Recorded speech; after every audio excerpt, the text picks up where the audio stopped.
Question number first हमारा है, किस अधिनियम ने भारतवासियों को अपने देश के प्रशासन में कुछ हिस्सा लेना संभव बनाया? जल्दी से बताइए, किस अधिनियम ने भारतवासियों को अपने देश के प्रशासन में कुछ हिस्सा लेना संभव बनाया? जल्दी से बताइए।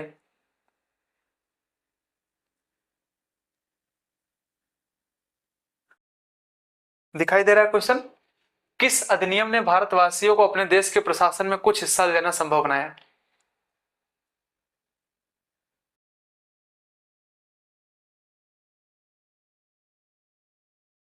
कह रहे हैं ये लाइव चल रहा है नहीं चल रहा है क्या भाई?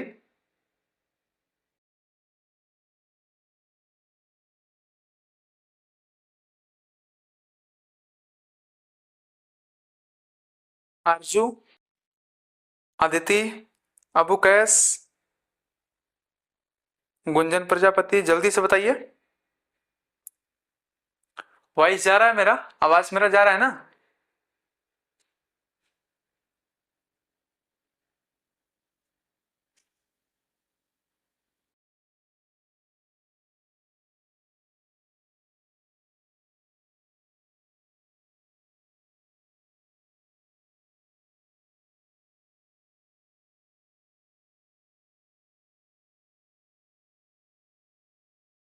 हाँ ठीक है, देखिए, किस अधिनियम ने भारतवासियों को अपने देश के प्रशासन में कुछ हिस्सा लेना संभव बनाया?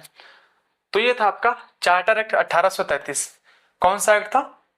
चार्टर एक्ट 1833 एक ऐसा एक्ट था जिसने यह प्रोविजन किया कि जानते हैं, धर्म, मूलवंश, जाति, लिंग या जन्म स्थान के आधार पर किसी के साथ भी कोई भी भेदभाव वगैरह नहीं किया जाएगा। सभी को जो है नौकरियों में जो है समान अवसर दिया जाएगा। और ये किसमें था? धारा 87 में। ठीक है, यानी कह सकते हैं हमारा उत्तर कौन सा है? ठीक है, 1837। ठीक है, ऑप्शन नंबर ए हमारा एकदम करेक्ट है। नेक्स्ट क्वेश्चन हमारा है, निम्नलिखित में से किस अधिनियम में कलकत्ता में सुप्रीम कोर्ट की स्थापना का प्रावधान किया गया था? बताइए, किस एक्ट में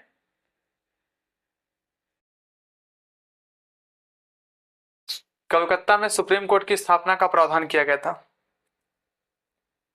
जल्दी से बताइए, किस एक्ट में कलकत्ता में सुप्रीम कोर्ट की स्थापना का प्रावधान किया गया था? जल्दी से बताइए।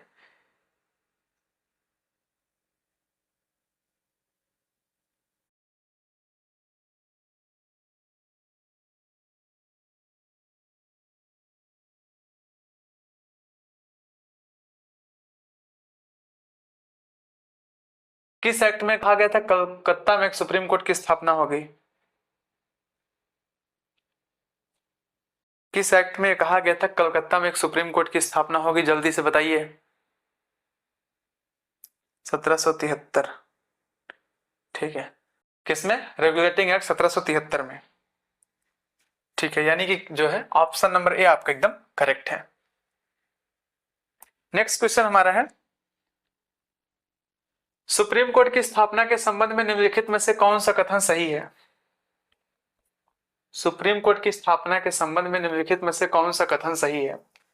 ऑप्शन नंबर ए आपका है, कलकत्ता में सुप्रीम कोर्ट की स्थापना 1773 के रेगुलेटिंग एक्ट के द्वारा की गई थी, यानी कि क्या है, ये वाला एकदम करेक्ट है। दूसरा क्या है, लेमेस्टर इस कोर्ट के प्रथम मुख्य न्यायाधीश थे। क्या बताइए, जो कोर्ट की स्थापना हुआ था 1774 में कलकत्ता में, इसके मुख्य न्यायाधीश कौन थे? लेमेस्टर थे क्या? लेमेस्टर थे या कोई और था?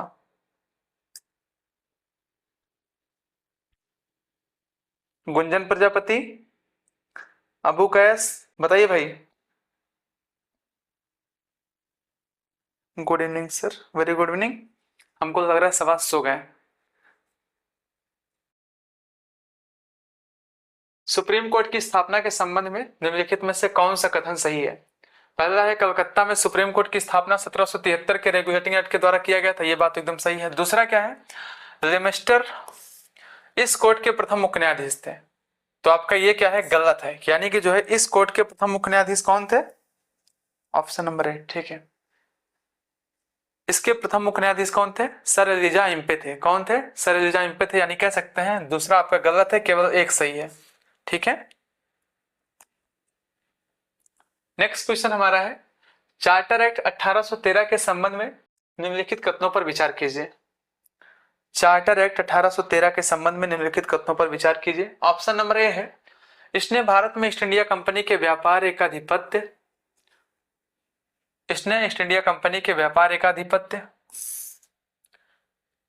को चाय का व्यापार तथा चीन के साथ व्यापार को छोड़कर समाप्त कर दिया।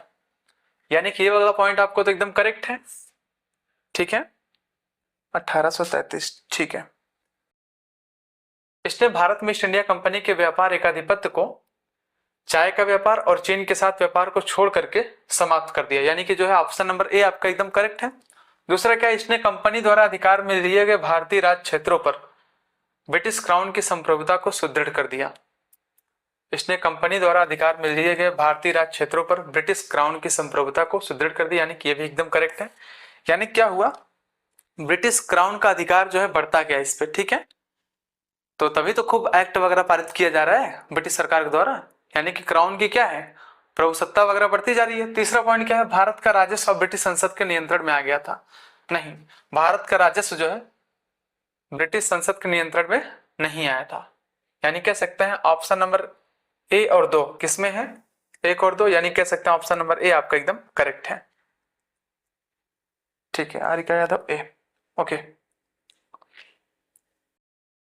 ये जो भारत का एक तरीके से राजस्व वगैरह है वो जो है आपने पढ़ा होगा 1793 के चार्टर एक्ट के द्वारा आया था। ठीक है, किस अधिनियम के द्वारा ब्रिटिश संसद ने चाय और चीन के साथ व्यापार को छोड़कर ईस्ट इंडिया कंपनी के भारत के साथ व्यापारिक एकाधिकार को समाप्त कर दिया था, बताइए।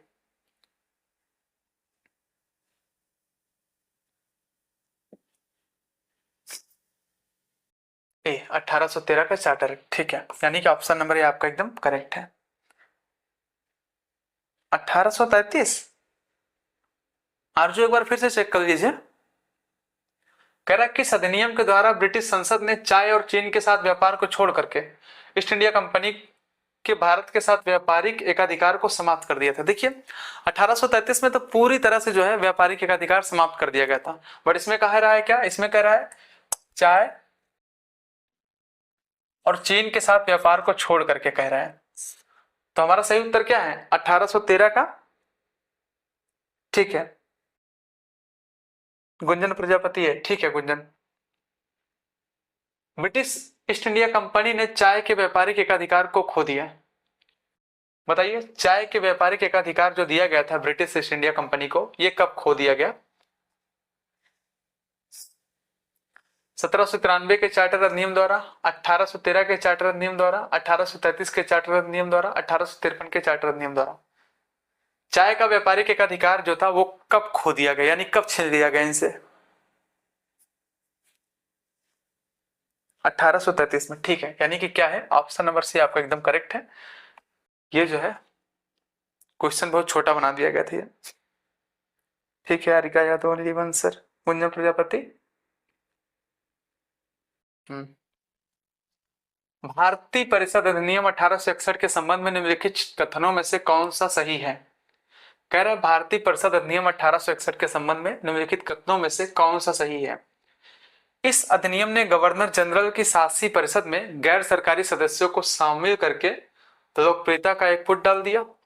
तो सिंपल सी बात है, इसके अंतर्गत क्या किया गया, जो छोटी परिषद थी, जो विधान परिषद, इसमें सदस्यों की संख्या कितना हो गया, कम से कम 6 और अधिकतम कितना हो गया, 10 कर दिया गया। कहीं कहीं 12 भी मिलता है। यानी कहने का सेंस है इसमें जो है गैर सरकारी सदस्यों को शामिल किया गया। ठीक है, और जिसमें आधे सदस्य कैसे होंगे, गैर सरकारी होंगे। ये पॉइंट तो एकदम ठीक है, गुंजन प्रजापति ए। दूसरा क्या है, सदस्यों को नाम निर्दिष्ट किया जाता था और उनके कार्यों को अनन्य रूप से उन विधायी प्रस्तावों के विचार तक सीमित कर दिया था जो गवर्नर जनरल द्वारा इसके समझ रखे जाते थे।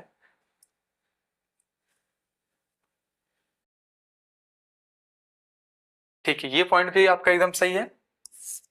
यानी कहने का सेंस है जो सदस्य वगैरह थे उनको जो है इसमें नाम निर्दिष्ट किया जाता था, उनको जो है शामिल किया जाता था और उनके कार्यों को जो है अनन्य रूप से उन विधायी प्रस्तावों के विचार तक सीमित कर दिया था जो गवर्नर जनरल द्वारा इसके सामने रखे जाते थे। सिंपल सी बात है, ये समझिए कि थोड़ा अच्छे से ये पॉइंट, सदस्यों को नाम निर्दिष्ट किया जाता था और उनके कार्यों को अनन्य रूप से उन विधायी प्रस्तावों के विचार तक सीमित कर दिया था। उनके कार्यों को अनन्य रूप से उन विधायी प्रस्तावों के विचार तक सीमित कर दिया था जो गवर्नर जनरल द्वारा इसके सामने रखे जाते थे। सही बात है, यानी कि ये भी आपका एकदम करेक्ट है। तीसरा आपका है गवर्नर जनरल के पास प्रभावी विधायी शक्ति नहीं थी, तो ये पॉइंट गलत है। आपको पता है ना, गवर्नर जनरल के पास क्या था? वीटो पावर था। क्या था? वीटो पावर था। यानी कहने का सेंस हमारा उत्तर क्या है? 1 और 2 किसमें है? ऑप्शन नंबर ए में। 1 और 2 होगा, ठीक है।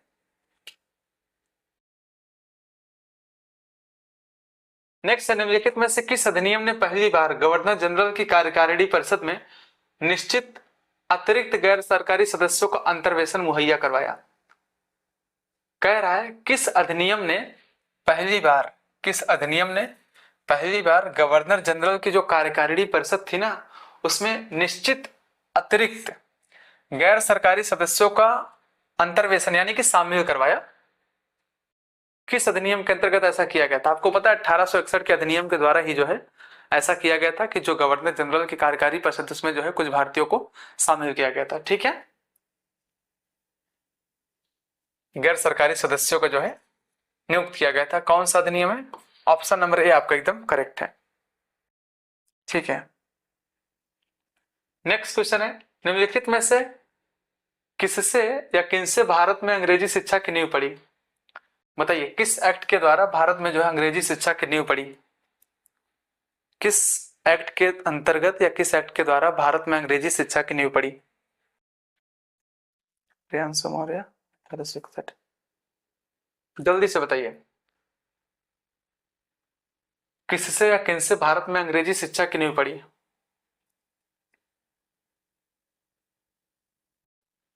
अठारह सौ 13। बताइए, आरिका यादव, अदिति, आरजू। हमको लग रहा है जो है अदिति सो गई, आरजू है ना। गुड इवनिंग सर जी, वेरी गुड इवनिंग कविता।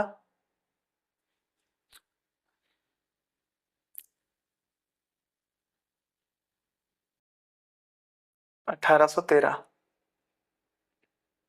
ठीक है। तो इधर समझिएगा थोड़ा से, ये पॉइंट जानते हैं, थोड़ा सा मॉडर्न हिस्ट्री का भी पार्ट दे दिया गया है, ठीक है ना। इसको थोड़ा समझाते हैं। इसमें जानते हैं, आरिका यादव ए ठीक है, आरिका थोड़ा समझिए। इसमें जानते हैं क्या है, ये पॉइंट थोड़ा सा टेक्निकल है, ठीक है, यहाँ समझना पड़ेगा। 1813 का चार्टर एक्ट आपको ये तो पता होगा एकदम अच्छे से। हाँ, इसके अंतर्गत क्या किया गया, पहली बार जो है हाँ भारतीयों की शिक्षा पर 1 लाख रुपए जो है खर्च करने का प्रोविजन किया गया। पर थोड़ा इस कहानी को समझिए। General committee of public instruction 1823, ये एक कमेटी बनाया गया था। इसको कहा गया था कि जो पैसा दिया नहीं जाएगा वो पैसा तुम ही जो है प्रोवाइड करोगे। किसको? General committee of public instruction को ये काम दिया गया था, जो 1823 में बनाया गया था। ठीक है, यानी कहने का सेंस ये भी इसमें शामिल है। तो तीसरा समझिए, प्राच्यविद और आंग्लविद विवाद। जानते हैं प्राच्यविद यानी कि जो है कुछ लोग चाहते थे कि पुरानी पुरानी ढर्रा पे सारी चीजें होनी चाहिए। आंग्लविद यानी कि कुछ लोग चाहते थे जो आंग्ल में क्या होता है, यूरोपीय संबंधित होता है, अंग्रेजी संबंधित होता है। कुछ लोगों ने कहा नहीं, ये चीजें जो है ये बदलना चाहिए, यहाँ की भाषा वगैरह बदलनी चाहिए। और यानी कि बहुत तगड़ा जो है विवाद होता है। और इस विवाद के माध्यम से क्या किया गया, अंग्रेजी शिक्षा की भारत में नींव पड़ा था। और जानते हैं लॉर्ड मैकाले, जानते हैं लॉर्ड मैकाले को अंग्रेजी शिक्षा के जनक के रूप में भारत में जाना जाता है। ठीक है, यानी कह सकते हैं ऑप्शन नंबर 3 भी आपका करेक्ट है। ठीक है,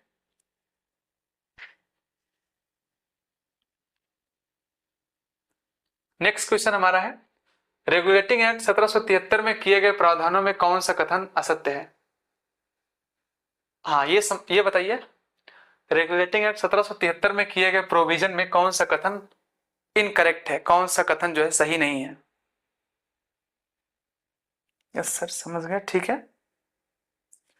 रेगुलेटिंग एक्ट 1773 में किए गए प्रावधानों में कौन सा कथन असत्य है? बताइए, आरिका यादव, अदिति, अशोक यादव। सो गए क्या भाई अशोक? कविता देवी, वो तो ठीक है, सिर्फ लिखने के बाद आप जो है वहां पर ऐसे क्यों कर देती हैं, मतलब कि हाँ शायद हो सकता है, एकदम फुल पावर के साथ, एकदम कॉन्फिडेंस के साथ, हाँ यही सही है। गुंजन प्रजापति बी, ठीक है, तो डी। हाँ, यानी कि जो इसको समझना पड़ेगा। Gunjan Prajapati B B. Yes sir, समझ गए। बताओ आरजू, बताओ इसका उत्तर क्या होगा, what is the correct answer of this.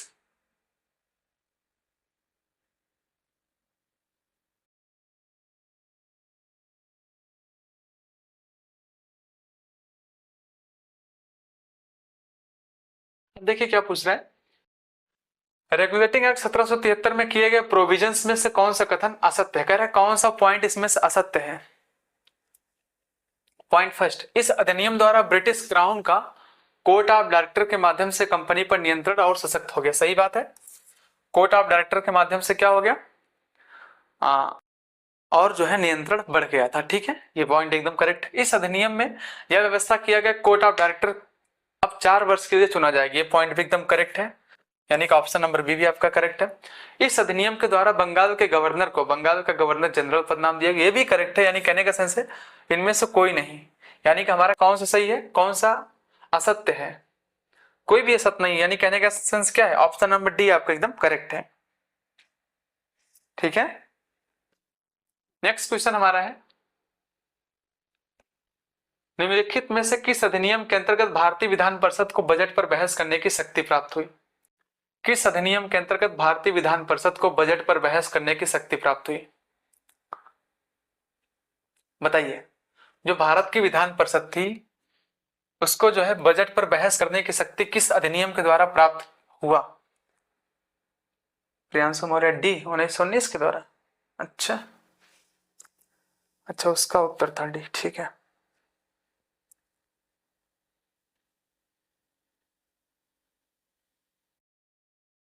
अठारह सौ बानवे, गुंजन प्रजापति ए 1861, अशोक यादव नहीं पता सर, अरे भाई पढ़ाया गया है क्लास, एक बार देखो तो सही रहता। ए, ठीक है, आरिका यादव बी। तो 1892 के द्वारा, किसके द्वारा, 1892 के भारत परिषद अधिनियम के द्वारा, ठीक है। बजट पर बहस करने की शक्ति कब दिया गया पहली बार, 1892 के भारत परिषद अधिनियम के द्वारा, ये आपको बताया गया था। ब्रिटिश भारत में सांप्रदायिक प्रतिनिधित्व की व्यवस्था निम्नलिखित में से किस अधिनियम द्वारा किया गया था। ब्रिटिश भारत में सांप्रदायिक प्रतिनिधित्व की व्यवस्था निम्नलिखित में से किस एक्ट के द्वारा किया गया था,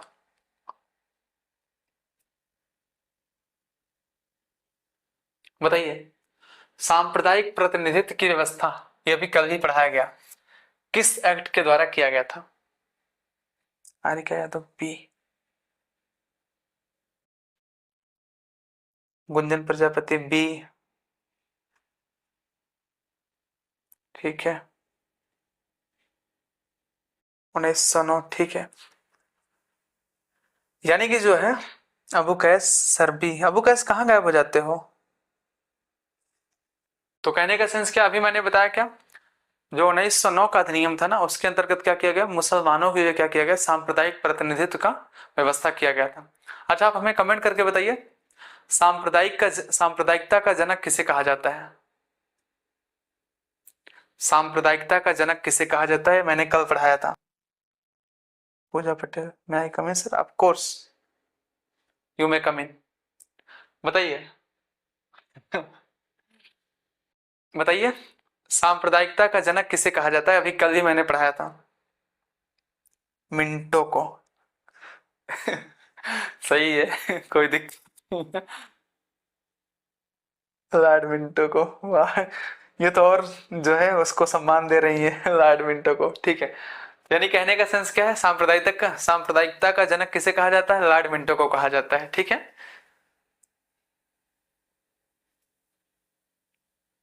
थैंक यू सर, ओके, कोई ना। ब्रिटिश भारत में सांप्रदायिक प्रतिनिधित्व की व्यवस्था निम्नलिखित में से किस अधिनियम द्वारा किया गया था, यह किया गया था मार्ले मिंटो सुधार 1909 के द्वारा। ये बताइए, मार्ले मिंटो, मार्ले और मिंटो में भारत सचिव कौन था, ये बताइए। This is my question to you, who was the secretary of India between Morley and Minto, बताइए कौन था, मार्ले और मिंटो में भारत सचिव कौन था? मालवीय और मिंटो में भारत सचिव कौन था, जल्दी से बताइए। मालवीय भारत सचिव था, ठीक है। मिंटो, मिंटो सचिव था। आरजू, गुंजन प्रजापति, मालवीय, ठीक है। इसका नाम लॉर्ड मालवीय नहीं था, ठीक है। कौन था? मालवीय था, ठीक है ना। मिंटो क्या था? वायसराय था, ओके। यानी कहने का सेंस है ऑप्शन नंबर बी आपका एकदम करेक्ट है। नेक्स्ट क्वेश्चन है, केंद्र में द्वैध शासन किस अधिनियम के अंतर्गत स्थापित किया गया था? केंद्र में द्वैध शासन, अच्छा ये क्वेश्चन अभी पढ़ाया नहीं हूं, हाँ बट पढ़ाया हूं, अभी पढ़ाया हूं। केंद्र में द्वैध शासन किस एक्ट के अंतर्गत स्थापित किया गया, जल्दी बताइए। केंद्र में द्वैध शासन, अभी नहीं पढ़ाया हूं यार इसको, बताइए पॉइंट। 1919 के भारत शासन अधिनियम के निम्नलिखित में से कौन सी प्रमुख विशेषता है? 1919 के भारत शासन अधिनियम के निम्नलिखित में से कौन सी प्रमुख विशेषता है, जल्दी से बताइए। 1919 के भारत शासन अधिनियम की निम्नलिखित में से कौन सी प्रमुख विशेषता है? अभी जस्ट पढ़ाया हूं, देखिए ऑप्शन नंबर एक क्या है, प्रांतों की कार्यकारिणी सरकार में द्वैध शासन की स्थापना। अभी मैंने क्या बताया, प्रांतीय क्षेत्र में क्या होगा, द्वैध शासन स्थापित किया जाएगा, जिसके अंतर्गत क्या होगा, आरक्षित विषय और हस्तांतरित विषय रखा जाएगा। आरक्षित विषय पर अधिकार किसका होगा, गवर्नर जनरल और कार्यकारी परिषद का होगा, जबकि हस्तांतरित विषय पर अधिकार किसका होगा, गवर्नर जनरल और विधायी परिषद का, ठीक है। जो आरक्षित विषय है वो कोई जिम्मेदारी वाला विषय नहीं है, जबकि हस्तांतरित विषय कैसा है, जिम्मेदारी वाला विषय है। ये सारे पॉइंट याद करिएगा आप, ठीक है। इसको मैं अभी जस्ट पढ़ाया हूँ कुछ टाइम पहले ही, ठीक है। आर का Yadav D, Gunjan Prajapati D, Priyanshu D, ठीक है, पूजा पटेल डी। प्रांतों की कार्यकारी सरकार में द्वैध शासन की स्थापना, यानी कि क्या, करेक्ट। मुसलमानों के लिए पृथक सांप्रदायिक निर्वाचन मंडलों की व्यवस्था, तो नहीं भाई साहब, ये तो 1909 के एक्ट के अंतर्गत ही हो गया था। किसके अंतर्गत? 1909 के एक्ट के अंतर्गत ही ये सारे प्रोविजन आ गया था, ठीक है। अब देखिए सभी लोग डिलीट करेंगे डिलीट मत करना। नेक्स्ट क्या है, केंद्र द्वारा प्रांतों को विधायिनी शक्ति का हस्तांतरण। तीसरा पॉइंट समझिए, केंद्र जो है ना, केंद्र द्वारा प्रांतों को विधायिनी शक्ति का हस्तांतरण, यानी कि केंद्र ने क्या किया, प्रांतों को जो है हाँ विधायिनी शक्ति दिया, यानी कि जो है कानून बनाने का पावर दिया, यानी कह सकते हैं तीसरा भी आपका करेक्ट है। किसमें है, एक और तीन, यानी कह सकते हैं ऑप्शन नंबर सी आपका एकदम करेक्ट है।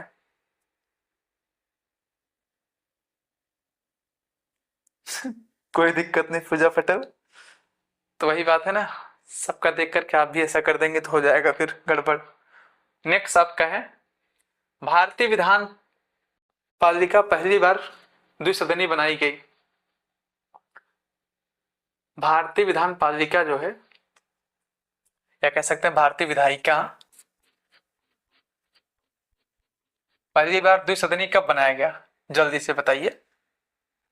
भारतीय विधायिका पहली बार द्विसदनी कब बनाया गया, 1919 के भारत शासन अधिनियम द्वारा। हारिका यादव, पूजा प्रजापति, सीसी, फिर आपने देख करके ही मारा होगा। बताइए भारतीय विधायिका पहली बार द्विसदनी कब बनाई गई थी। अबू कैस बी, अभी जस्ट ही पढ़ाया गया है, कब बनाया गया था, 1919 के एक्ट के द्वारा, ठीक है। आरजू 1919, ठीक ठीक ठीक। I think you everyone is correct, जी सर, ओके, ठीक है। देखिए क्या कह रहा है, जो भारत की विधायिका है ना पहली बार द्विसदनी कब बनाया गया, अभी जस्ट आपको पढ़ाया गया। जो विधायिका है ना भारत में, जो है जो विधायिका था उसको जो है द्विसदनी बनाया गया, यानी कहने का सेंस है बाई कैमरल बनाया गया, यानी कि इसमें जो है राज्य परिषद बनाया गया और क्या बनाया गया, केंद्रीय विधान परिषद। जो राज्य परिषद है उसका कार्यकाल कितना था, 5 वर्ष का था, जबकि केंद्रीय विधान परिषद का कार्यकाल कितना था, 3 वर्षों का था। राज्य परिषद में जो है 60 सदस्य थे, कितने, 60 सदस्य थे, जबकि जो केंद्रीय विधान परिषद था इसमें कितने सदस्य थे, 143 सदस्य थे, बट कहीं कहीं 145 भी देखने को मिलता है, ठीक है। ये सारे पॉइंट जो है शायद आपको कंफर्म हो गया होगा। यानी कि कब बनाया गया था, किस एक्ट के द्वारा, 1919 के भारत शासन अधिनियम द्वारा या भारत सरकार अधिनियम द्वारा। केंद्र में कौन सा एक्ट द्विसदनी विधायिका लाया, बताइए कौन सा एक्ट ऐसा है जिसने केंद्र में द्विसदनी विधायिका लाया, जल्दी से बताइए।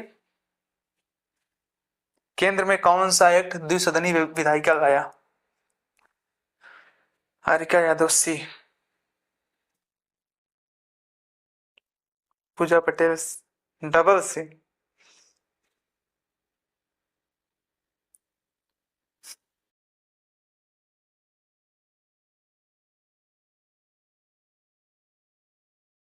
बताइए कौन सा एक्ट द्विसदनी विधायिका लाया केंद्र में? कौन सा एक्ट लाया था? 1919 का एक्ट, यानी कह सकते हैं ऑप्शन नंबर सी आपका एकदम करेक्ट है। ठीक है प्रियांशु मौर्य, 1858 नहीं, द्विसदनी विधायिका की बात हो रही है। नेक्स्ट, राष्ट्रपति की अध्यादेश, ये तो अभी जो है पढ़ाया नहीं है, ये भी नहीं पढ़ाया गया है। ये भी नहीं पढ़ाया गया, इसको क्यों शामिल कर दिया गया?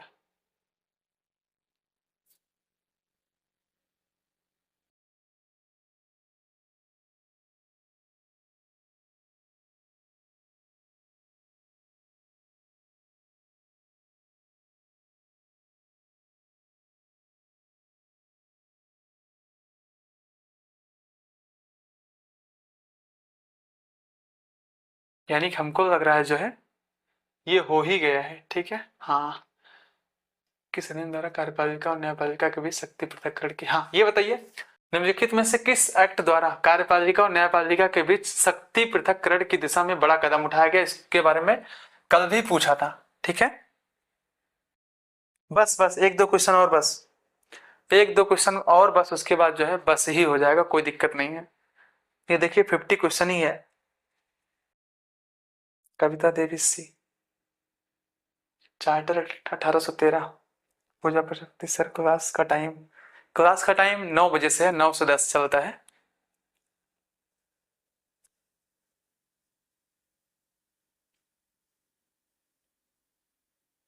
पूजा पटेल चैनल को सब्सक्राइब जरूर करिएगा, ठीक है, ताकि जो है डेली आपको जो है नोटिफिकेशन वगैरह मिल जाए।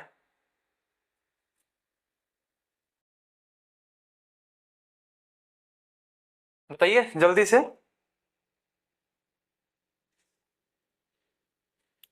प्रियांशु मौर्य सी, यादव ए। क्या दिया है किस द्वारा कार्यपालिका को? ए प्रियांशु मौर्य सी कर दिए सर अभी, ओके, बहुत बहुत धन्यवाद।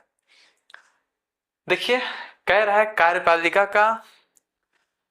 कार्यपालिका का जो है न्यायपालिका से पृथक्करण, मैंने आपको बताया था ना 1781 का एक्ट ऑफ सेटलमेंट में, मैंने ये भी पूछा था, बताइए कौन सा अनुच्छेद वर्तमान में एग्जिस्ट करता है इससे संबंधित, तो आपने बताया था क्या, अनुच्छेद 50। याद है कि नहीं याद है? हम्म, हारिका यादव ये कैसे हो गया? हमको लग रहा है जो चीज पढ़ाया गया वो सारी चीजें आपका जो है अभी जो है रिवीजन नहीं हुआ है।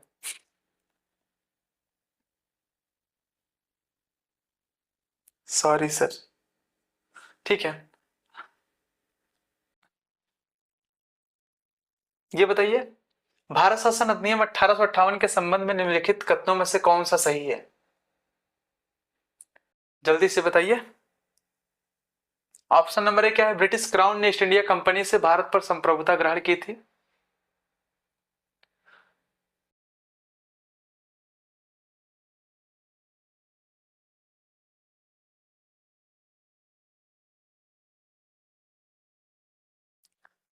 ऑप्शन नंबर बी है, ब्रिटिश संसद ने भारत के शासन के लिए पहला कानून ब्रिटिश क्राउन के प्रत्यक्ष शासन के अधीन ही अधिनियमित किया था। ऑप्शन नंबर सी है या तीसरा है, यह अधिनियम देश के प्रशासन में बिना किसी लोकप्रिय सहभागिता वाले निरंकुश साम्राज्यिक नियंत्रण के सिद्धांत से अधिशासित था। बताइए।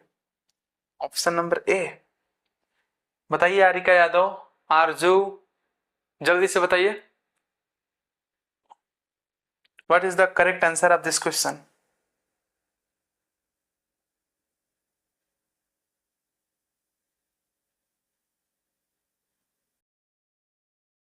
सी, से तुक्का, ठीक है। तो यानी कहने का सेंस क्या है, ब्रिटिश क्राउन ने ईस्ट इंडिया कंपनी से भारत पर संप्रभुता ग्रहण की थी, ये एकदम करेक्ट है।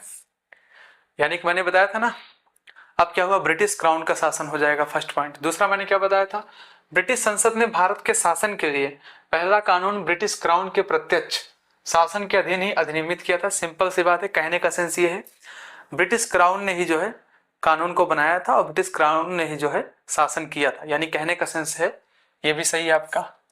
तीसरा आपका यह अधिनियम देश के प्रशासन में बिना किसी लोकप्रिय सहभागिता वाले निरंकुश साम्राज्यिक नियंत्रण के सिद्धांत से अधिशासित था, सही बात है। इसमें जो है ब्रिटिश क्राउन ने जो है साफ साफ बताया कि यहाँ पर जो किसी के अदालत गलने वाला नहीं है, ईस्ट इंडिया कंपनी ने जो है आपके साथ सही नहीं किया, भेदभाव किया बहुत ज्यादा, हम आकर के यहाँ शासन करेंगे और आपको जो है बहुत सारी हिस्सेदारी वगैरह भी देंगे, और इसी के साथ जो है ये प्रोविजंस वगैरह आया था, ठीक है। आइए देखते हैं लास्ट क्वेश्चन, किस अधिनियम के माध्यम से भारत में पहली बार मुसलमानों के लिए पृथक निर्वाचन मंडल की व्यवस्था किया गया था, जल्दी से बताइए इसको।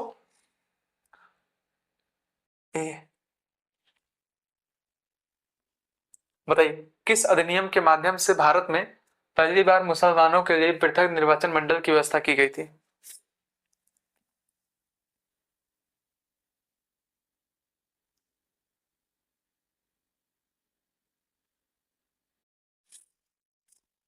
1909, ठीक है। और कोई बताएगा।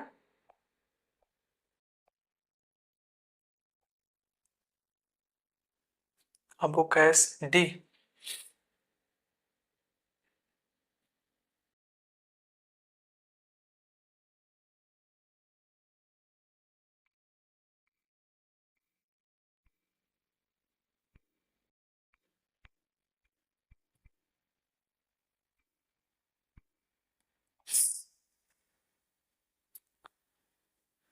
1935 तो अभी पढ़ाया नहीं हूँ भाई, तब कैसे 1935 बता रहे हो, अभी 1935 तो बताया ही नहीं, पढ़ाया ही नहीं हूँ, तब कैसे 1935 हो सकता है।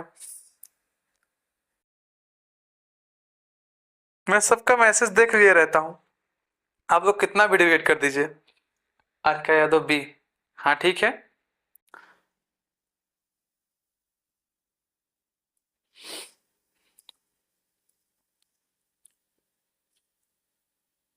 किसी को और कुछ पूछना है क्या इसमें, जल्दी से बताइए। यानी कह सकते हैं आपका उत्तर क्या है, ऑप्शन नंबर बी आपका एकदम करेक्ट है। जल्दी से बताइए, क्या किसी को और कुछ पूछना है इसमें। आइए क्वेश्चन करते हैं, महारानी विक्टोरिया को भारत की साम्राज्ञी नियुक्त किया गया, जल्दी से बताइए। क्वेश्चन नंबर फर्स्ट, महारानी विक्टोरिया को भारत की साम्राज्ञी कब नियुक्त किया गया, जल्दी से बताएं।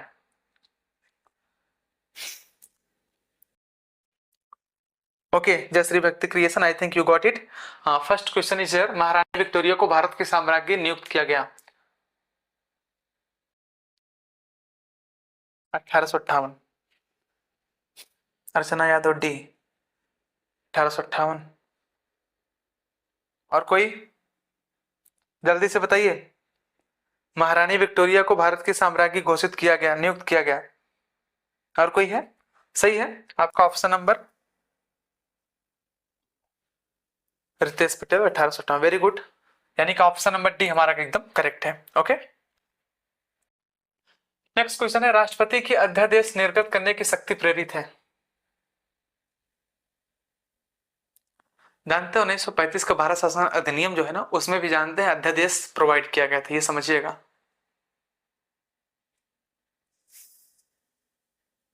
यानी कहने का सेंस क्या हो जाएगा, ऑप्शन नंबर बी हमारा करेक्ट हो जाएगा, ये तो मैं आपको बता ही दिया हूं। 1861 के एक्ट में भी जो है जानते हैं एक बार अध्यादेश लाया गया था, सविता राजकुमार मोहन बीपी। ओके ठीक है सविता। नेक्स्ट क्वेश्चन हमारा है, निम्नलिखित में से किस अधिनियम द्वारा संवैधानिक निरंकुशता का सिद्धांत प्रवृत्त किया गया, थोड़ा इसको समझिए। संवैधानिक निरंकुशता क्या है, संवैधानिक निरंकुशता का मतलब होता है कि गवर्नर जनरल को या शासक को जो है उन सारी शक्तियों को दे देना जो उनको चाहिए होगा, ठीक है। मतलब किस एक्ट के अंतर्गत गवर्नर जनरल को सारी शक्तियां प्रोवाइड कर दिया गया था, पूरी तरह से शक्तियां प्रोवाइड कर दिया गया था, जल्दी से बताइए। सर जी ठीक है,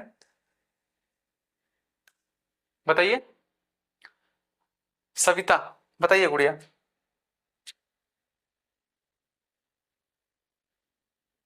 जय श्री भक्ति क्रिएशन 1990। एक बार फिर से ध्यान दीजिए, जय श्री भक्ति क्रिएशन।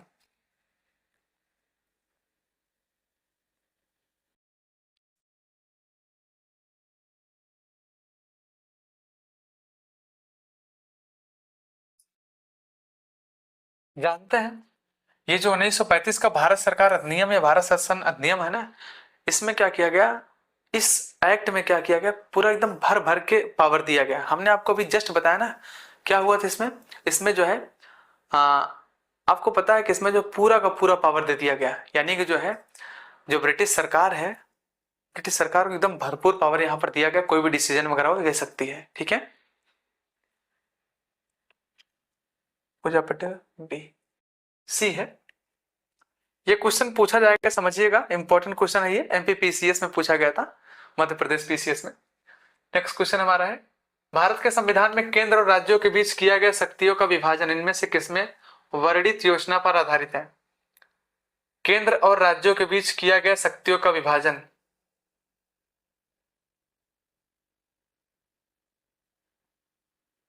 इनमें से वर्णित, इनमें से किसमें वर्णित योजना पर आधारित है? जल्दी से बताइए। ओके सी, ठीक है, जल्दी से बताइए। सी, ठीक है सविता, यू आर करेक्ट। जय श्री भक्ति creation, okay good.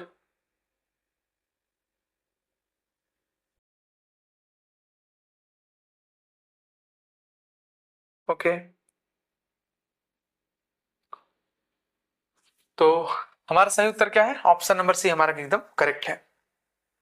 Next question हमारा है, निम्न में से एक भारत सरकार अधिनियम 1935 की मुख्य विशेषताओं में से नहीं थी। भारत सरकार अधिनियम 1935 की मुख्य विशेषताओं में से इसमें से क्या नहीं था? बताइए।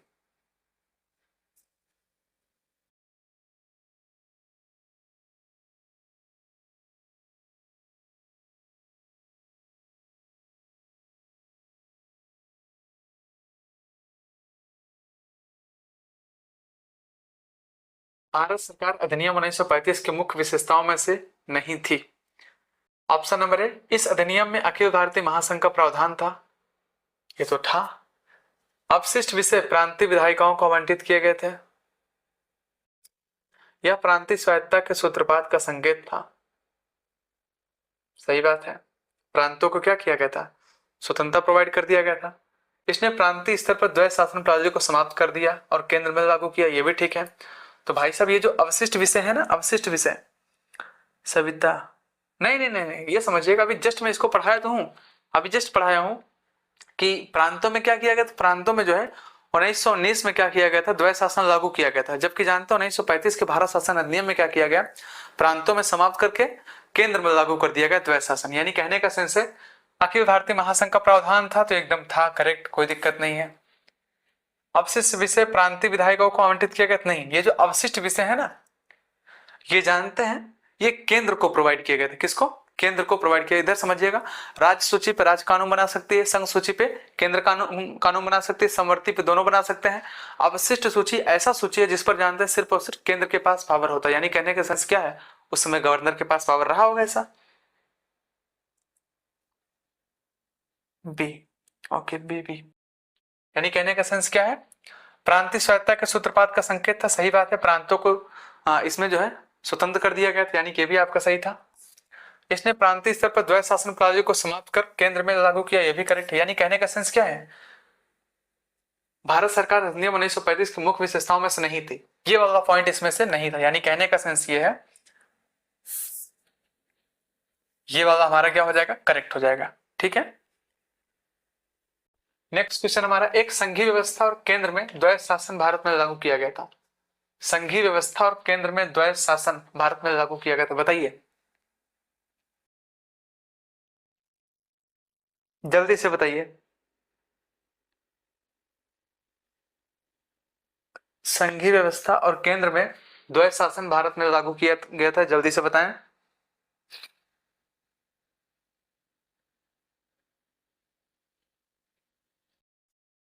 सी सी, ठीक है, वेरी गुड, करेक्ट। यानी कि ऑप्शन नंबर सी हमारा क्या है, करेक्ट है। ओके, जय श्री भक्ति क्रिएशन, करेक्ट। नेक्स्ट क्वेश्चन हमारा है, अखिल भारतीय महासंघ स्थापित करने का प्रावधान शामिल किया गया था? किस एक्ट में कहा गया था कि एक अखिल भारतीय महासंघ होगा? मैंने भी जस्ट आपको बताया, इसमें क्या होंगे, 11 ब्रिटिश प्रांत रहने थे और 6 कमिश्नरी प्रांत थे और देशी रियासतों को शामिल होना था, पर जानते हैं लागू नहीं हो पाया था। ये बताइए। अर्चना यादव सी, अर्चना यादव, प्रियांशु मौर्य सी। अच्छा हमको लग रहा है अर्जू आपने पढ़ा ही नहीं अभी, अभी जो है मस्ती कर रही होंगी। हाँ, 1946।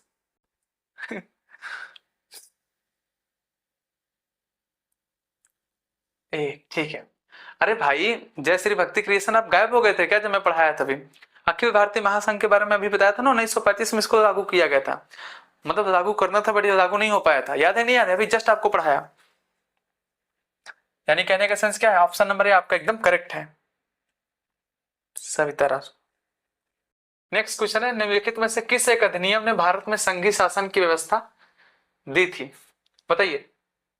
भारत में संघीय शासन की व्यवस्था किस एक्ट के द्वारा आया था? जल्दी से बताइए।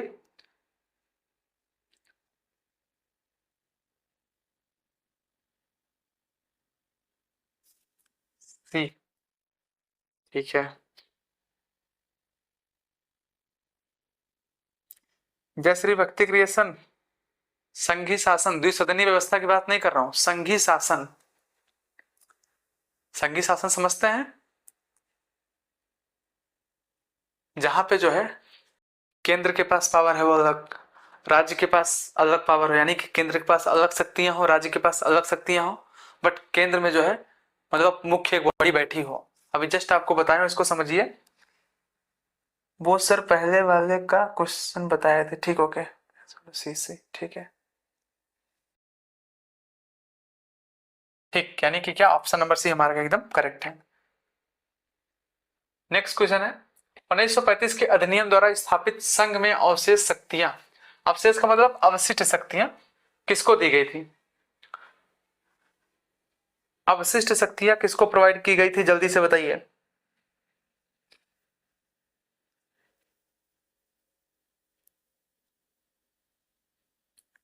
अवशिष्ट शक्तियां संघ में, हाँ, 1935 के अधिनियम में किसको प्रोवाइड किया गया था? बीबी प्रांतीय विधानमंडल को। सविता बी, अच्छा। थोड़ा सा आप दिमाग लगाइएगा, अपना खुद दिमाग लगाइएगा। बताइए आप, संघ बोल रहा है ना, यानी कि अगर एक केंद्र होगा और एक राज्य होगा, और आपको पता है केंद्र में कौन सी बॉडी होगी, ये वायसराय या गवर्नर जनरल होगा। यहाँ पर कौन होगा? केंद्र में वायसराय होगा। और आपको पता है ना, अवशिष्ट शक्तियां का अधिकार किसको है? अवशिष्ट शक्तियां का अधिकार किसको था इस समय? गवर्नर को रहा होगा, सिंपल सी बात है। कह सकते हैं क्या, गवर्नर जनरल को। यानी कि ऑप्शन नंबर सी आपका एकदम करेक्ट है। ये पॉइंट समझ में आएगा नहीं आपको? मेरी बात समझिएगा, थोड़ा सा टेक्निकल क्वेश्चन है ये, बहुत ज्यादा है ये। यूपी पीसीएस मेंस 2008 में एक बार पूछा था, आईएएस प्री 2018 में पूछा था, ठीक है।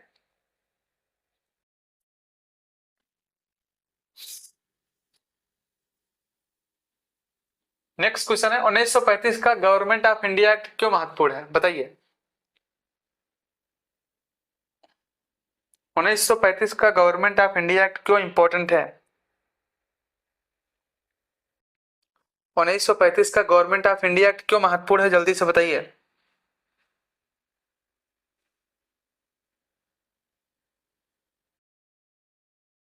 जल्दी से बताइए, 1935 का गवर्नमेंट ऑफ इंडिया एक्ट क्यों महत्वपूर्ण है? यह भारतीय संविधान का प्रमुख स्रोत है, इसके द्वारा भारत को स्वतंत्रता मिली, इसमें भारत विभाजन वर्णित है, इसके द्वारा रियासतें समाप्त हुई। बताइए। D D D.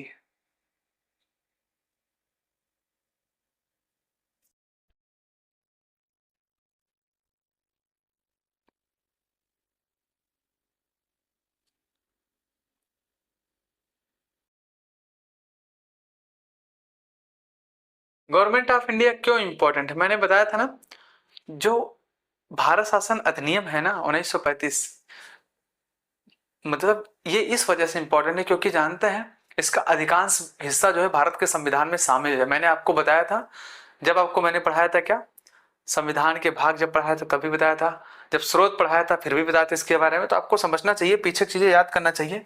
क्यों इंपॉर्टेंट है? यह भारतीय संविधान का प्रमुख स्रोत है, इसी वजह से इंपॉर्टेंट है ये। लोअर पीसीएस में पूछा था 2015 में ये। नेक्स्ट क्वेश्चन हमारा है, निम्नलिखित में से कौन सा एक भारत शासन अधिनियम 1935 में स्वीकार किया हुआ महत्वपूर्ण और स्थायी अवयव नहीं है? कौन सा एक भारत शासन अधिनियम 1935 में स्वीकार किया हुआ महत्वपूर्ण और स्थायी अवयव नहीं है? ऑप्शन नंबर ए क्या है? देश के लिए लिखित संविधान, विधानमंडल के लिए निर्वाचित और जवाबदेह प्रतिनिधि, एक संघ की योजना पर विचार, विधानमंडल के लिए सरकारी सदस्यों का नॉमिनेट किया जाना। बताइए। ए, ठीक है, वेरी गुड। यानी कि इससे जो है इसमें ये सब प्रावधान नहीं था कि देश में एक लिखित संविधान होगा, ये सब प्रोविजन वगैरह इसमें नहीं था। ओके, नेक्स्ट क्वेश्चन है, निम्नलिखित अधिनियमों में से किस अधिनियम के फलस्वरूप बर्मा भारत से अलग हुआ? बताइए, किस एक्ट के द्वारा बर्मा भारत से अलग हुआ था? जल्दी से बताइए, किस एक्ट के द्वारा बर्मा भारत से अलग हुआ था? By which act Burma was separated from India? Hurry up. 1935। Okay, यानी कि ऑप्शन नंबर सी हमारा क्या है? करेक्ट है।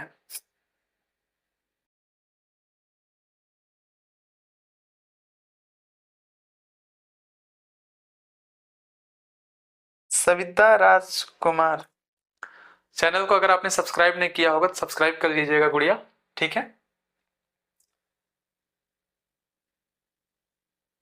आइए बात करते हैं नेक्स्ट क्वेश्चन की, सी, ठीक है। निम्नलिखित में से किस अधिनियम द्वारा कार्यपालिका और न्यायपालिका के बीच शक्ति पृथक्करण की दिशा में बड़ा कदम उठाया? ये बताइए, समझे, ये मैं शायद कल ही पूछा था। किस एक्ट के द्वारा कार्यपालिका और न्यायपालिका के बीच शक्ति को पृथक्करण किया गया, यानी कि शक्तियों को बांटा गया? बताइए सर, कर दिया मैंने। ओके, ठीक है, बहुत बहुत धन्यवाद। बड़ा कदम उठाया गया, जल्दी से बताइए, इसको बताएं तो जाने।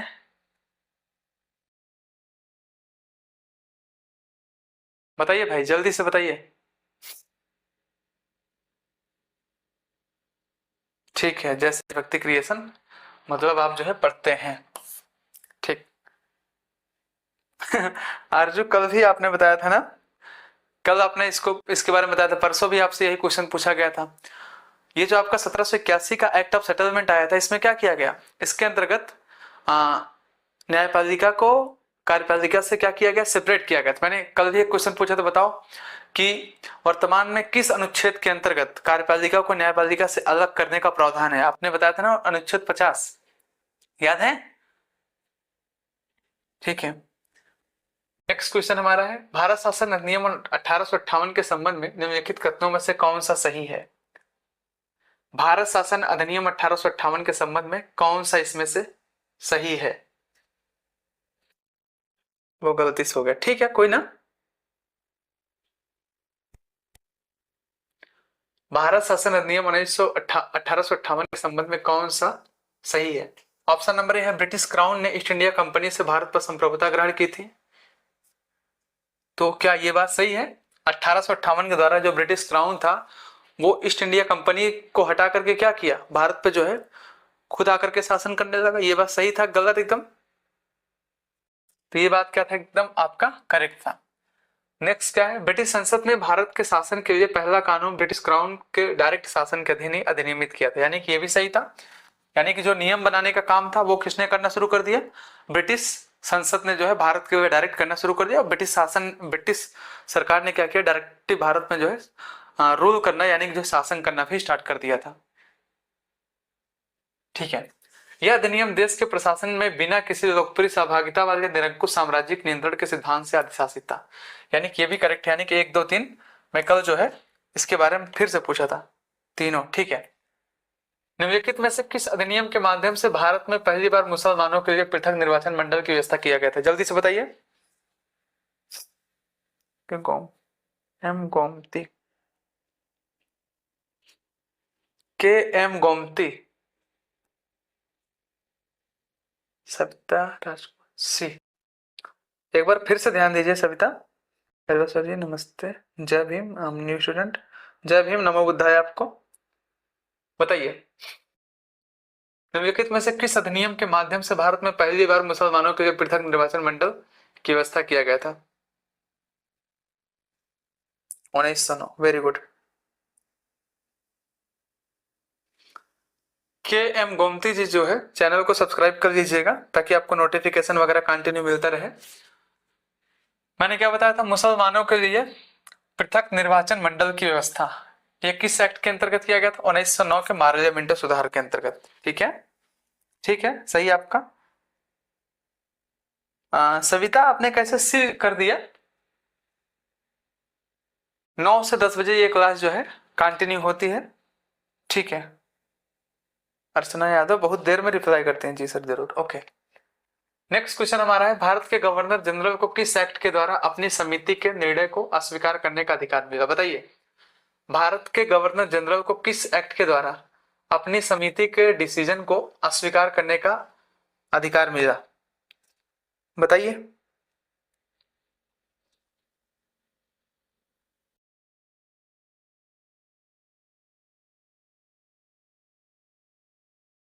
अर्चना यादव भी, जल्दी से बताइए। 1784। सर पीछे क्वेश्चन नंबर का आंसर है सी। ओके, पीछे का क्या है देख लेते हैं एक बार। ना ना ना ना, इसका जो है, इसका उत्तर क्या? इसका उत्तर बी है। हाँ, मैंने बहुत अच्छे से पढ़ाया था बच्चों को, जानते हैं जो भारत में क्या किया, जो मुसलमानों को जो है हिंदुओं से अलग करने के लिए क्या किया गया था, पहली बार ये कोशिश किया गया था। और इसका जनक कौन है? मिंटो को कहा जाता है। ठीक है, भारत में सांप्रदायिकता का जनक किसे कहा जाता है? लॉर्ड मिंटो को कहा जाता है। ठीक है, एक बार फिर से आप याद करिएगा, तब आप जो है बताइएगा।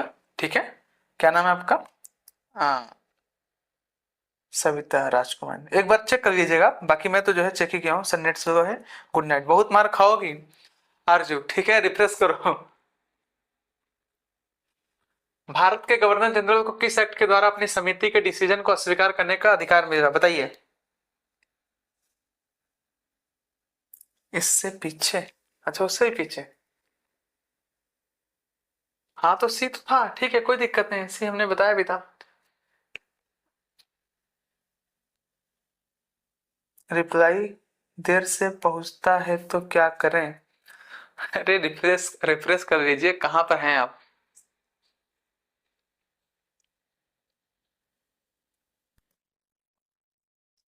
अमर गुप्ता भी, अमर गुप्ता डेली आप आते नहीं हो, पढ़ाई करते नहीं हो, एक दो दिन पढ़े उसके बाद जो है झंडू बाम की तरह जो है गायब हो गए। क्या भाई ऐसे करोगे क्या? हाँ,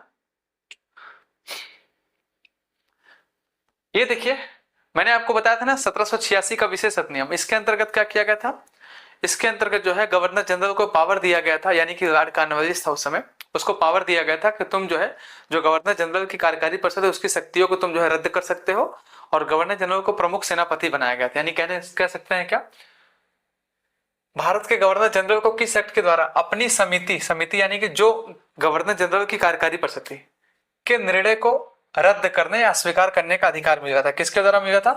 1786 का विशेष अधिनियम के अंतर्गत। ओके, घर में, ठीक है, हम रोज आएंगे sir ji. Okay, thank you. C है, क्लियर हो गया। ओके, ठीक है। यूपीपीसीएस 1990 में पूछा गया क्वेश्चन है ये, 9 से 10 क्लास चलता है। साम्राज्ञी विक्टोरिया ने 1858 की घोषणा में भारतीयों को बहुत सी चीजें दिए जाने का आश्वासन दिया था। निम्न आश्वासनों में से कौन सा ब्रिटिश शासन ने पूरा किया था? बताइए। उसने जो है बहुत चीजें कहा था, हम ये करेंगे वो करेंगे, बट क्या उसने जो है पूरा किया था इसमें से? कोई दिक्कत नहीं है, घर में सब है अर्चना। हाँ, एक बार रिफ्रेश कर लीजिएगा।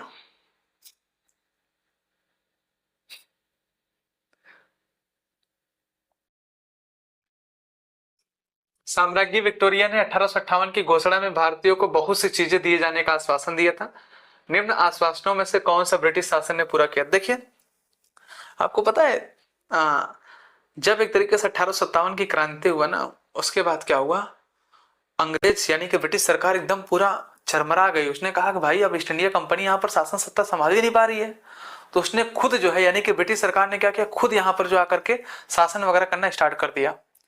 अब इसने क्या किया, वहां की जो महारानी थी जिनका नाम था विक्टोरिया, उन्होंने क्या किया, उस समय जानते हैं 1858 से पहले क्या होता था, भारत के वायसराय को भारत का गवर्नर जनरल कहा जाता था। बट 1858 के एक्ट में क्या किया गया, गवर्नर जनरल को वायसराय कहा जाने लगा। लॉर्ड कैनिंग जो है पहला वायसराय था। इसमें जो खूब भर भर के वादा किया गया कि देखो ईस्ट इंडिया कंपनी ने आपके साथ बहुत अत्याचार किया, हम जो है आपके साथ बहुत अच्छा व्यवहार करेंगे, ये करेंगे वो करेंगे, दुनिया भर की बातें चल रही थी। बट जानते हैं क्या हुआ, वादा खूब किया, बट जानते हैं एक वादा निभाया बस, सिर्फ वही वादा बता दीजिए कौन सा वादा था वो? सर मैं ऑर्डर करने लगा था, कार बुक था। ओके, अरे भाई साहब वो मैं समझ रहा हूँ, ठीक है, ऑर्डर वगैरह करिए, बट वकील साहब आप खुद ही समझिए which is very important thing for you. रियासतों को हड़पने की नीति समाप्त कर दी जाएगी। दूसरा, देसी रजवाड़ों की यथास्थिति बनाई रखी जाएगी। भारतीयों के देखिए, रियासतों को हड़पने की नीति समाप्त कर दी जाएगी, तो ये कहा तो गया था कि रियासतों को हम क्या करेंगे, नहीं हड़पेंगे। अब बट जानते हैं इसको रियासतों को जो है हड़पना जो है कंटिन्यू जो है शुरू किया गया, यानी कि जो इसको जारी रखा गया। नेक्स्ट पॉइंट, देसी रजवाड़ों की यथास्थिति बनाई रखी जाएगी। नहीं भाई, रजवाड़ों को कहा गया था राजा ओझा को कि हाँ आप घबराइए मत, आप जैसे हैं वैसे ही रहेंगे, आपके साथ कोई भी अत्याचार नहीं होगा। बट ब्रिटिश सरकार ने क्या किया, किसी को भी नहीं छोड़ा। नेक्स्ट, भारतीयों के सामाजिक ना ये वाला ठीक है, यानी कि देसी रजवाड़ों की यथास्थिति बनाई रखी जाएगी, यानी इसको जो है इसको पूरा किया। क्योंकि जानते हैं जो राजा वगैरह थे ना, उन्होंने क्या किया था 1857 की क्रांति में जो है ब्रिटिश सरकार की चापलूसी किया था और अपने यानी कि भारतीयों के खिलाफ जो है उनकी मदद किया था। इसी वजह से क्या किया गया, जो ब्रिटिश रजवाड़े हैं ना उनकी सिचुएशन एकदम वैसे का वैसे ही रहने दिया गया। यानी कहने का सेंस क्या है, ये आपका करेक्ट है। भारतीयों के सामाजिक व धार्मिक विश्वासों में कोई हस्तक्षेप नहीं होगा। भाई साहब हस्तक्षेप कर रहे थे वो, यानी कि भी गलत है। भारतीय व यूरोपीय सभी प्रजा को समान व्यवहार मिलेगा। भाई साहब यूरोपीय को तो ठीक है, बट जो है भारतीयों के साथ समान व्यवहार नहीं हो रहा था, यानी कि भी गलत है।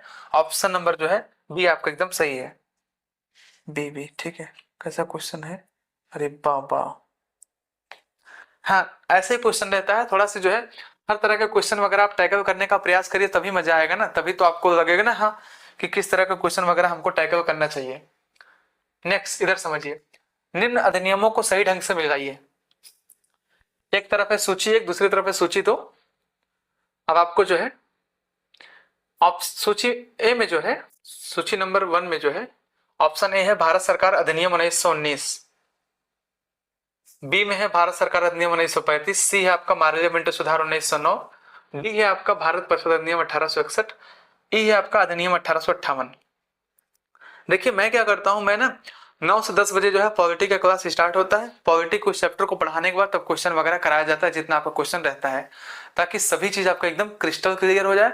और हर संडे को मैं क्या करता हूँ, जितना पीछे पढ़ाया गया पूरा का प्रैक्टिस सेशन करवाता हूँ, पीवाईक्यू वगैरह, यानी कि ढूंढ ढूंढ के जितने भी क्वेश्चन आते हैं आपके एग्जाम में, पुराने क्वेश्चन पुराने एग्जाम में, सबको जो है प्रैक्टिस सेशन में ला करके जो आपके सामने रखता हूँ, ठीक है।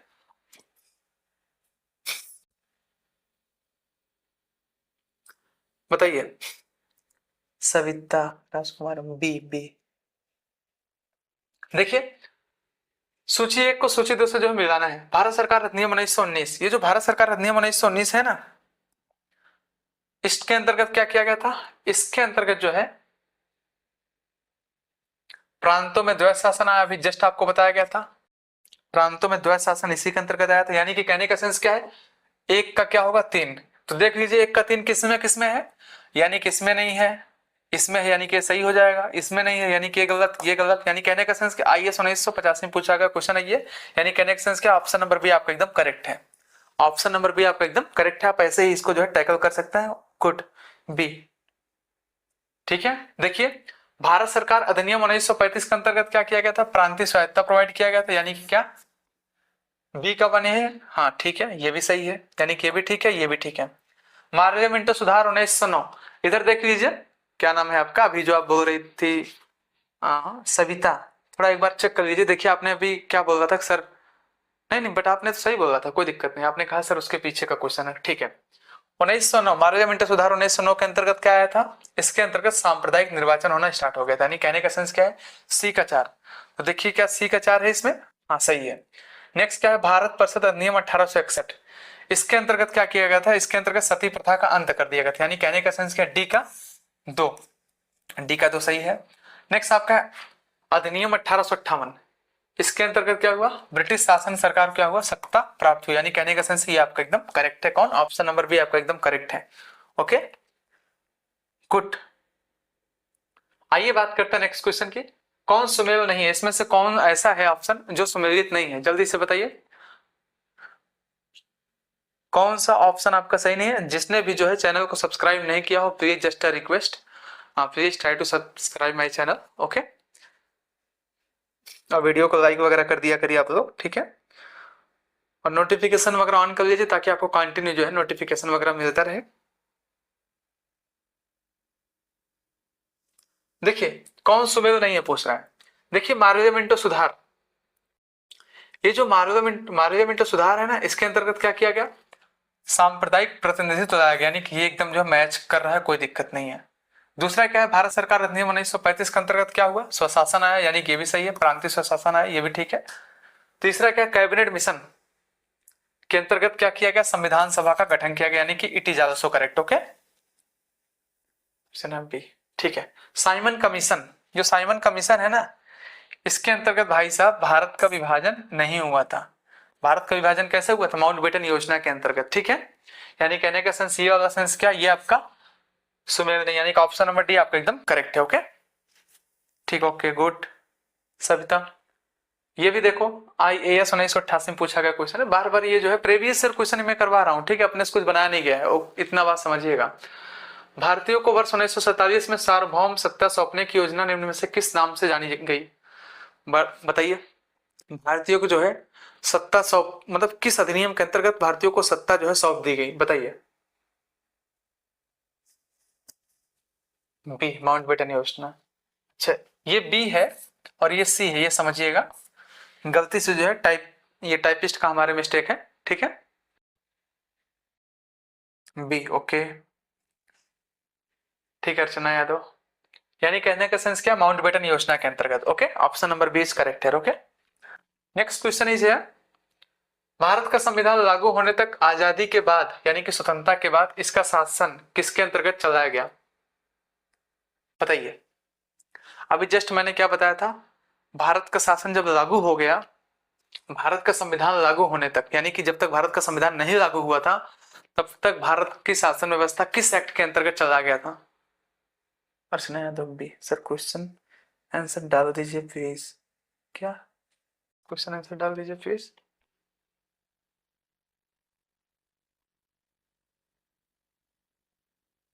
क्वेश्चन आंसर मतलब मैं समझ नहीं पाया आपने क्या बोला, कैपिटल सी,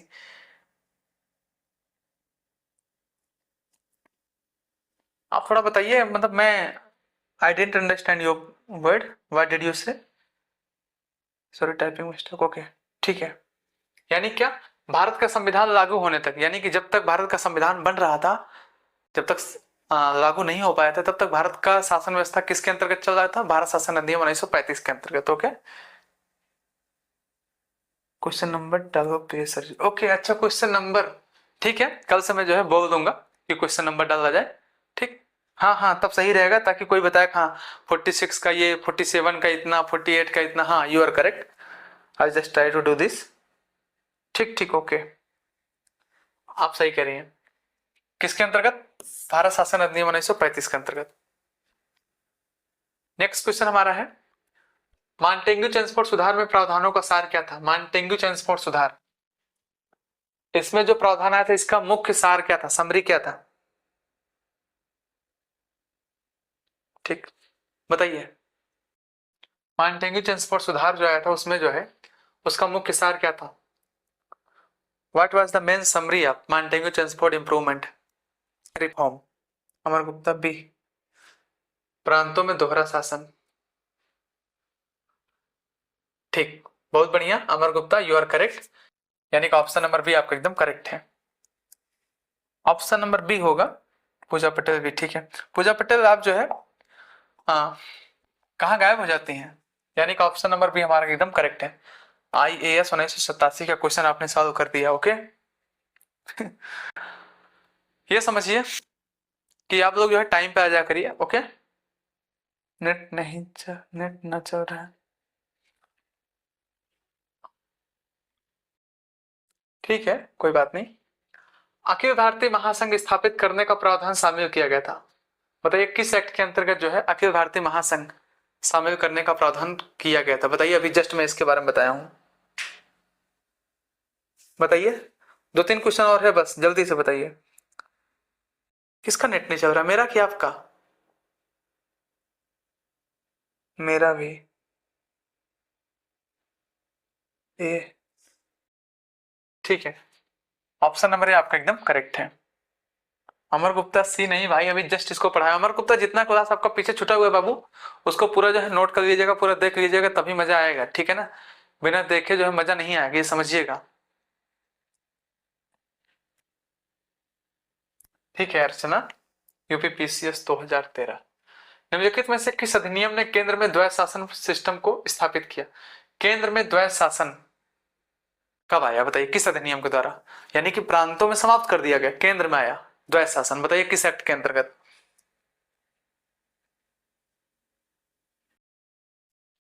बताइए।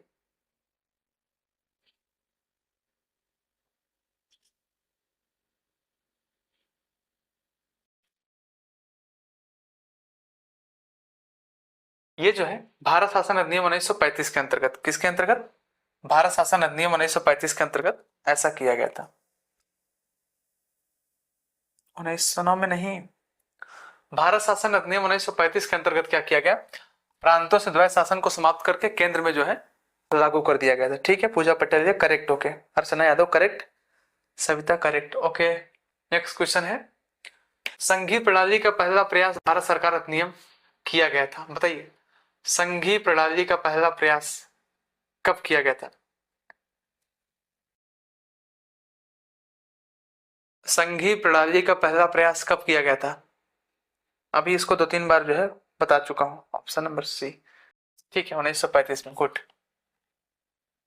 नेक्स्ट क्वेश्चन और आज का लास्ट क्वेश्चन, भारत में सचिव का पद किसके द्वारा निर्मित किया गया था? भारत में जो सचिव का पद था किस एक्ट के अंतर्गत आया था? बताइए। भारत में एक सचिव होगा, there would be a secretary of India, by which act implemented? Just tell me what is the correct answer of this? Option number सी।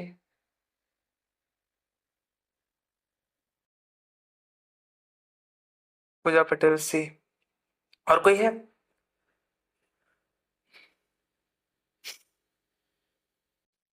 बताइए भाई। सी नहीं, थोड़ा इसको समझिए। हाँ, पीछे मैंने सारे एक्ट पढ़ा दिया है, आप उसको देखिएगा। भारत शासन अधिनियम 1858, ये जो भारत शासन अधिनियम 1858 है, इसमें बहुत सारे प्रावधान किए गए थे। पहले क्या किया गया? पहले किया गया कि जो कोर्ट ऑफ डायरेक्टर था और बोर्ड ऑफ डायरेक्टर था, दोनों को समाप्त कर दिया गया। मुगल का पद भी समाप्त कर दिया गया इसके अंतर्गत। जानते हैं, जब कोर्ट ऑफ डायरेक्टर को समाप्त कर दिया गया, बोर्ड ऑफ डायरेक्टर को भी समाप्त कर दिया गया, तो भाई साहब अब वो तो समाप्त हो गए, अब मैनेज कौन करेगा कंपनी के व्यापार वगैरह को? तो उसके लिए जानते हैं भारत सचिव का पद स्थापित किया गया। पहला भारत सचिव था स्टैनले, जिसको 1858 के एक्ट के अंतर्गत ऐसा किया गया था। ठीक है ना, किस एक्ट के अंतर्गत? 1858 के एक्ट के अंतर्गत ऐसा किया गया था। और इसकी सहायता के लिए जानते हैं 15 सदस्यों का एक परिषद बनाया गया था, एक सभा बनाया गया था 15 सदस्यों की। ठीक है, ओके बी ठीक है, यानी कह सकते हैं क्या option number B is correct, RRBTC। ठीक है, क्या किसी को कोई प्रॉब्लम है? Everyone just tell me. ये आपका हो गया टोटल जो है 35 क्वेश्चन था।